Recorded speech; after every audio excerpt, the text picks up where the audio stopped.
1.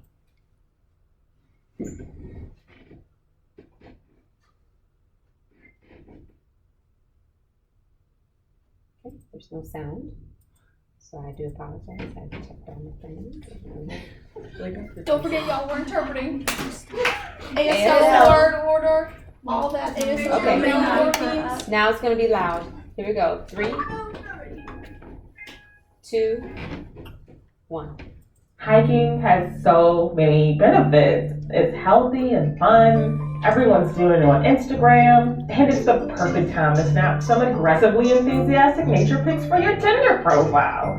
But before you rush into the woods with a selfie stick or hang out in the fields, you need to be aware of these little bastards. Tick-borne diseases are on the rise. Cases of Lyme disease in particular have almost tripled in the last 2 decades in the US. Why are there so many more ticks in the country? Researchers point to climate change as one of the main reasons. Lyme disease is the most common vector-borne disease in the US. The bacteria typically lives in mice, birds, deer, and other animals that ticks like to feed on. But it finds its way to humans when infected ticks casually latch onto them in wooded areas. Though in most cases, the tick must be attached to the skin for 36 hours or more for the disease to be transmitted. Lyme disease has a variety of symptoms at various stages, including fever, headache, fatigue, muscle and joint aches, and the classic bullseye rash.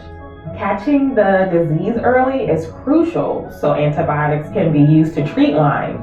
But if it's left untreated, the infection can spread to other parts of the body like the heart and the brain, and the effects can be much more dangerous.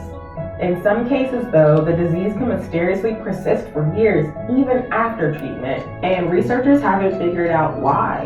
Lyme can be incredibly hard to diagnose, but all kinds of ticks don't make you sick. This map shows Lyme disease carrying ticks in the US. The western black-legged tick along the Pacific coast and the black-legged tick in the Northeast and upper Midwest. You can see the increasing concentration of Lyme cases on the eastern seaboard from 2001 through 2015, and the CDC states that 95% of confirmed cases were reported from these 14 states.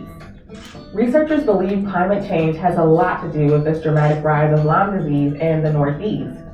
See, ticks don't survive in cold climates, so warmer winters are allowing them to venture further up north.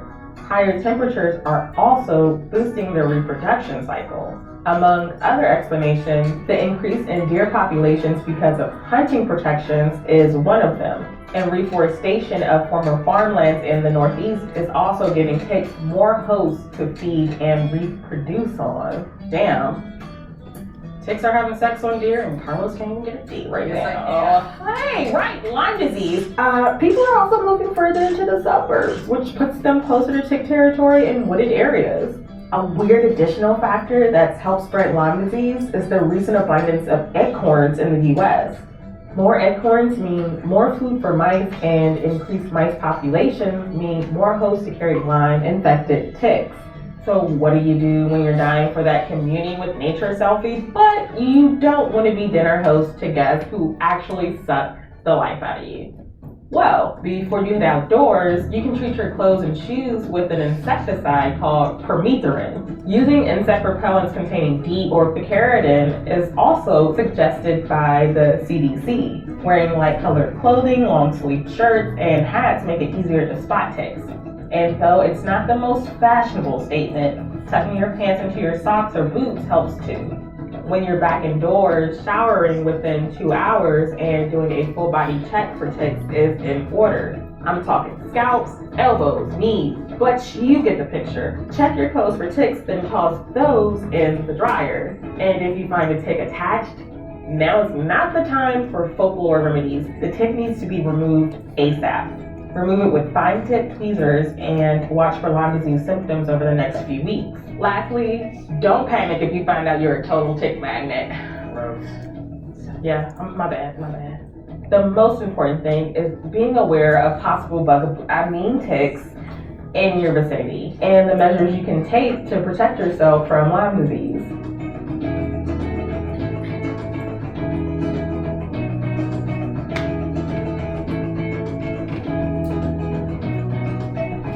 Sorry.